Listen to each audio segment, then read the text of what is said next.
이사야서 44장을 보게 되면은 하나님께서 이스라엘을 구원하신다는 말씀이 나옵니다.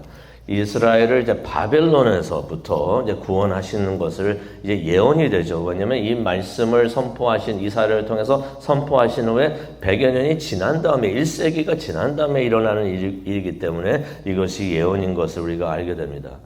그런데 외국에서 오랜 포로 생활을 하면서 이제 많이 힘들 수가 있어요. 바벨론에 70년 동안 가 있었으니 70년이면은 얼마나 긴 세월입니까? 그런 오랜 힘든 생활을 하다 보면은 사람이기 때문에 낙심하고 절망하고 또 모든 것을 포기할 수도 있는데 그럴 때를 위해서 하나님께서 이렇게 이스라엘 백성들에게 말씀을 주셨구나 하는 것을 깨닫게 되는데 우리가 44장을 통해서도 우리가 봤는데 하나님께서 그렇게 힘들어하는 이스라엘 백성들에게 주시는 말씀이 있습니다. 무엇입니까? 이스라엘아 기억하라. 잊지 말라는 것이에요. 무슨 말입니까? 너는 내 종이라. 내가 너를 만들었고 내가 너를 잊지 않는다라고 하나님께서 말씀을 하십니다. 이 말씀 너무나 참 좋은 것 같아요. 이 말씀 우리가 잊지 않기를 원하는데요. 그러면서 이제 하나님께서 이런 말씀을 하십니다. 이스라엘의 죄와 허물을 다 날려보내신다고 하십니다. 이 말씀도 너무 좋은 것 같아요. 먹구름같이 모든 죄와 허물을 다 날려보내시고 아침 안개처럼 다 날려보내시겠다. 이게 참 중요하지 않았는가 생각이 듭니다. 이스라엘이 바벨론의 포로로 잡혀가지고 바빌론 유수 그 시절을 보내게 되는데 그 근본적인 이유가 무엇 때문이었는가? 죄 때문이었는데. 죄 때문이었는데, 허물 때문이었는데, 하나님께서 그걸 다 그냥 아침 안개처럼 다 날려보내신다고 말씀을 해 주십니다. 그 죄들을 다 치워주신다는 것입니다. 그 말씀을 들으면서 이제 됐구나 하는 생각이 듭니다. 그 문제가 됐던 죄가 모두 다 사라지니까 이제 이스라엘이 회복을 받을 수가 있겠구나 하는 생각이 듭니다. 실제로 하나님께서 그렇게 말씀하시죠. 예루살렘을 재건시켜 주신다고 말씀하십니다. 황폐한 성이 다시 사람들로 가득 차게 되고 복구되게 될 것이라고 하나님께서 말씀을 하시는 것이에요. 그런데 그 일을 하나님께서 우리가 44장을 통해 봤는데 고레스라는 사람을 통해서 하신다고 이름까지 말씀을 다 하셨던 것이에요. 실제로 이 일이 1세기가 지난 후에 100여 년이 지난 후에 그대로 이루어지는 것을 우리가 알고 있는데요. 하나님께서는 그러한 고레스를 하나님의 목자, 나의 목자라고 말씀하십니다. 도구란 얘기가 됩니다. 나의 종이라는 말씀이 됩니다. 그러면서 이제 하나님께서 하나님의 기뻐하시는 일, 하나님의 뜻이 이루어지는 것이 하나님께 기쁨이 되고 영광이 되는 줄로 믿습니다. 근데 그 기쁨, 하나님께 영광이 되게 하는 일을 이 고레스가 할 것이다. 고레스를 통하여 그렇게 하나님께서 기쁨을 이룰 것이다 라고 말씀을 하십니다. 그런데 약간 궁금합니다. 하나님께서 고레스를 그렇게 사용을 하시는데 어떻게 그 고레스를 하나님께서 사용하게 되셨는가? 그 좀 더 알고 싶은데요. 우리가 이사야서 45장을 보게 되면은 그 부분을 우리가 잠시 보게 됩니다. 이사야서 45장은 하나님이 고레스에게 주시는 말씀이 있으시고요. 또 이스라엘 백성들에게 주시는 말씀이 있고 이방인들에게 주시는 메시지가 세 가지의 메시지가 담겨 있습니다. 그 내용을 우리가 한번 보고 또 말씀을 들고서 하나님 앞에서 기도하기를 원하는데요. 첫 번째로 1절부터 7절까지는 하나님께서 고레스에게 주시는 메시지가 있습니다. 1절을 보니까 하나님께서 그의 기름 부음을 받은 고레스에게 말씀을 하신다라는 말씀이 있습니다. 여기서 기름 부음 받은 그거 밑줄 그으시기 바랍니다. 하나님의 기름 부음을 받는 거 이거 우리가 잘 알고 있죠. 아무나 이런 기름 부음을 받는 것이 아니에요. 특별한 사람들만 기름 부음을 받았던 것입니다. 누구누구가 기억이 나시나요? 사울이 기억이 나고요. 다윗도 기억이 나고. 그리고 히브리 말로 기름 부은 자, 기름 부음을 받은 자. 이게 히브리 말로 무슨 단어가 있는지 아십니까? 이게 바로 메시아인 것이에요. 그러면 여기서 하나님께서 말씀하시는 게 고레스가 여기에서 이 상황에서 이 하나님의 뜻을 위해서는 메시아가 된다는 것입니다. 하나님께서 고레스를 하나님의 특별한 일을 하는 사람으로 세워주시고 사용을 하신다는 것이에요. 그래서 그를 특별한 하나님의 종, 메시아, 하나님의 특별한 종을 말하는데요. 특별한 일을 하는 사람을 말하는데 그런 일을 하게 하나님께서 하신다는 것입니다. 그래서 그러한 고레스에게 하나님께서 특별한 메시지를 주십니다. 그 메시지가 무엇일까? 1절에 나오죠. 내가 네 오른손을 잡아 민족들을 굴복시키겠다라는 내용의 말씀을 하십니다. 하나님께서 고레스를 정복자로 사용을 하시겠다는 것이에요. 2절에 보니까 내가 너보다 앞서가며 부수고 꺾고 그런 말씀을 하십니다. 또 3절에 보니까 숨겨진 보물과 재물을 다 네게 줄 것이다. 고레스가 정복자가 되어가지고 여러 나라를 정복하고 다 그렇게 싸우고 그러지만은 정작 하시는 것은 그 일을 하시는 분은 앞서가서 하시는 하나님이시다. 하나님께서 그렇게 하시는 것이다 라고 말씀을 하시는 것입니다. 나중에 고레스가 3절을 통해서 우리가 보게 되는데 이 일을 하시는 자가 내가 아니고 하나님이 하시는 건가구나 하는 것을 이 고레스가 나중에 깨닫게 된다라는 말씀이 있습니다.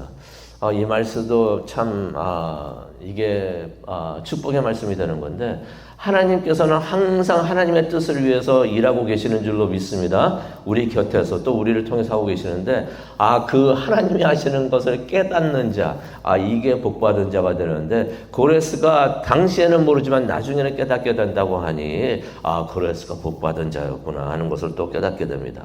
근데 4절을 보니까 이 모든 일들 얼핏 보면은 하나님께서 고레스를 사용하셔가지고 고레스를 축복하시고 고레스를 좋아하시는구나 라고 생각이 드는데 4절을 보니까 이 모든 것이 다 야곱을 위한 것이다 라고 말씀하십니다.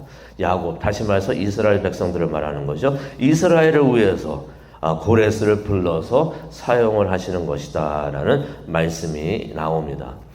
그러면 잠깐 생각을 해봅니다. 고레스가 하나님의 메시아라는 타이틀도 어떻게 보면 받아가지고 일을 하는데 그러면은 고레스가 하나님을 잘 믿는 사람이었는구나 라고 생각이 들 수가 있어요.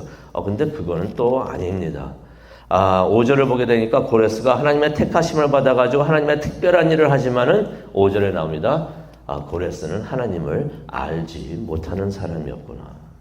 하나님께서 이렇게 말씀을 하십니다. 하지만은 그런 고레스에게도 하나님께서 능력을 주어가지고 하나님의 일을 하게 하셨다는 것입니다.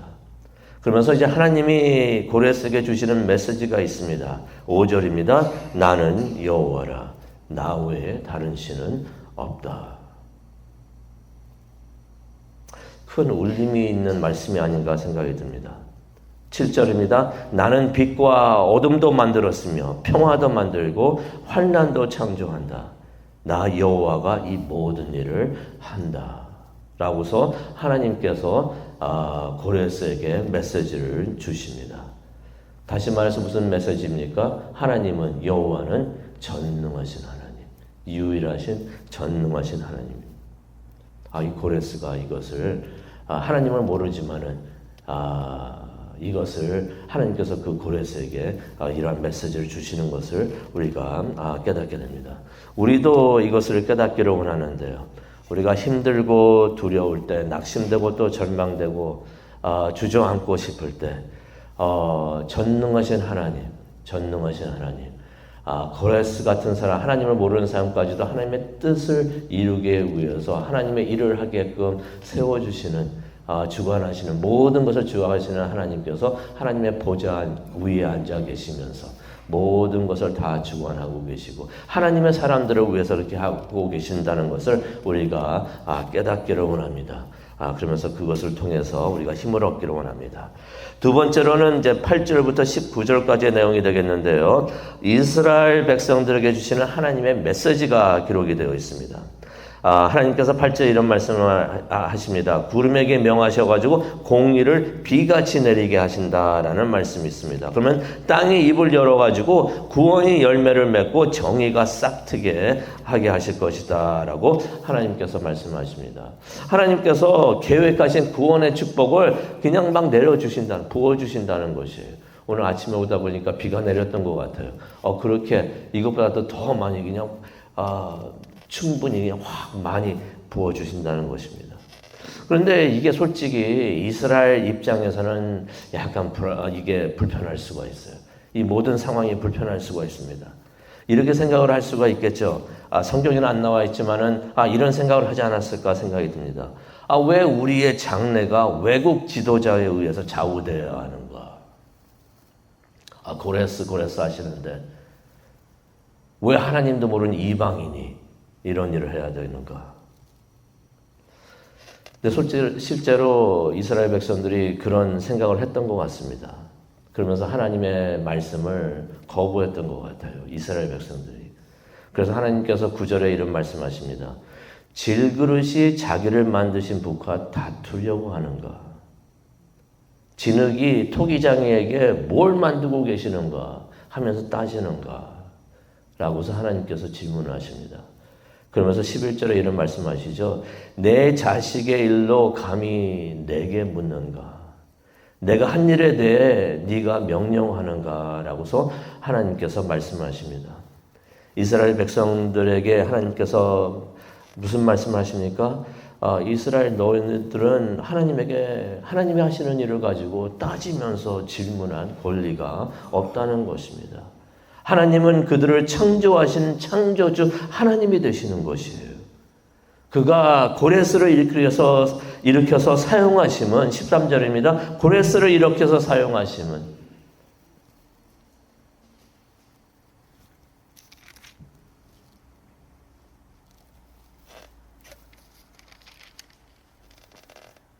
하나님의 뜻과 고난이라는 것이에요. 메시지는 무엇이겠습니까? 이스라엘 백성들에게 주시는 메시지는 무엇입니까? 만약 이스라엘이 하나님의 뜻을 알고 깨닫고 순종을 한다면 그러면 복을 받게 된다는 것이에요. 17절입니다. 그들이 영원한 구원을 받아 영원토록 결코 부끄러움을 당하거나 모욕을 당하지 않게 될 것이다. 하나님이 이스라엘 백성들에게 주시는 메시지는 무엇입니까? 간단히 말하면 순종하라. 마지막으로 20절부터 25절의 말씀을 보게 되면 이방인들에게 주시는 하나님의 메시지가 있습니다. 하나님께서 고레스에게 말씀을 하셨고요. 또 이스라엘 백성들에게 말씀을 하셨고, 그리고 20절을 보니까 열방이 나옵니다. 열방은 누구를 말하는가? 이방인들을 말을 하는데 이방 민족들에게 하나님께서 말씀을 하십니다. 20절을 보니까 뭐라고 말씀하십니까? 다 이리로 모여오라 라고 하나님께서 말씀하십니다. 하나님께서 이스라엘을 구원하시고 복을 주시는 것은 이스라엘만 그냥 잘 챙기시고 이스라엘만 잘 살으라고 하려고 하시는 것이 아닌 것을 우리가 다시 한번 기억을 합니다. 세상에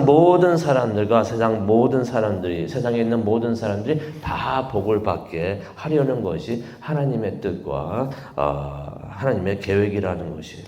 그래서 하나님께서 말씀을 하십니다. 22절의 말씀이 되는데요. 이 22절 말씀 우리가 묵상하기를 원합니다. 제가 듣기로는 스펄전 목사님이 이 말씀 듣고서 은혜 받고서 하나님의 종이 되었다는 말씀을 들었습니다. 22절의 말씀, 하나님께서 이방인들에게 하시는 말씀입니다. 내게 돌아와서 구원을 받아라. 돌아와서 무슨 말입니까? 회개하라는 것이에요. 회개하고 구원을 받아라. 하나님은 유일하신 하나님이다 라고 말씀을 하십니다. 하나님만이 세상을 구원하시고 복을 받게 하실 수가 있다는 것입니다. 하나님의 계획은 우리가 창세기 12장을 통해서도 우리가 알 수가 있는데요. 하나님께서는 이스라엘을 복주시기를 원하십니다. 그것은 변하지가 않아요. 하나님께서는 이스라엘을 특별하게 택하셨고 사용을 하셨고 또 이스라엘에게 복을 주십니다. 그런데 이스라엘만 복을 주시려고 하시는 것이 아니라 이스라엘을 통해서 이스라엘이 세상에 복이 될 수 있도록. 이 말은 무슨 말입니까? 세상에 있는 모든 사람들이 다 복을 받을 수 있도록, 이스라엘을 통하여 복을 받을 수 있도록 그렇게 해 주신다는 것이에요. 그래서 하나님께서 이방 사람들을 다 모으셔가지고 하나님의 나라를 세우시는 것이에요. 그래가지고 모든 사람들이 다 여호와가 하나님이 되시는 것을, 이스라엘의 하나님이 유일하신 전능하신 하나님이 되시는 것을 다 알게 하신다는 것입니다. 하나님께서는 이스라엘을 통하여서 온 세상을 복받게 하신다고 하셨는데 말씀을 마치려고 합니다. 교회가 바로 영적 이스라엘이 되는 것을 우리가 깨닫기를 원합니다. 하나님께서 교회를 축복하시는 거, 이거 하나님께서 원하시는 계획이고 뜻인 것이에요. 그런데 우리만 복받는 게 아니에요. 우리를 통하여 세상에 있는 모든 사람들, 그 사람들이 누굽니까? 교회 밖에 있는 사람들이 되겠죠. 그 사람들에게 우리가 복이 될 수 있도록, 다시 말해서 하나님께서 주신 이 말씀, 45장 22절의 말씀, 그 말씀을 우리가 전하고, 그래서 그분들이 하나님의 뜻을 알고 하나님을 알고 하나님께로 와가지고 복을 받을 수 있도록 하는 것이 우리의 임무고 사명이구나 하는 것을 깨닫게 됩니다. 우리가 이 복음을 잊지 말고 세상에 나가서, 교회 안에서만 외치는 게 아니라 세상에 나가서 이것을 전하는 우리 모두가 되기를 간절히 축원합니다. 기도하시겠습니다. 하나님 감사합니다. 하나님께서 하나님의 뜻을 위해 사용하시는 고레스에게도 말씀을 하시고, 또 하나님이 택하신 이스라엘 백성들에게도 말씀을 하시고, 내가 하는 일에 토를 따지 말고 그냥 순종해라 라고 말씀을 주시고, 또 세상 아직까지 하나님을 모르는 사람들에게도 하나님께서 메시지를 주신 것을 다시 한번 깨닫게 됩니다. 하나님께서 교회를 하나님을 영적 이스라엘로 택하여 주시고 복을 주시는데, 그 목적이 하나님이 주시는 그 메시지를 밖으로 나가서 그것을 전하는 것이 우리의 사명이 되는 줄로 믿습니다. 하나님, 이 시간 그 일을 위해서 기도하기를 원합니다. 성령님께서 함께하여 주시고 우리의 마음을 더욱 강건하게 하여 주시고 준비시켜 주셔서 우리가 밖으로 나가서 하나님의 복음, 그 복음 구원의 메시지를 전할 수 있는 우리 모두가 되게 하여 주시옵소서. 하나님, 기도하면서 하나님의 능력을 받는 우리 모두가 되기를 간절히 소원합니다. 성령 하나님께서 함께하여 주시고 우리의 기도를 인도하여 주시옵소서. 감사합니다. 예수님의 이름으로 기도합니다. 아멘.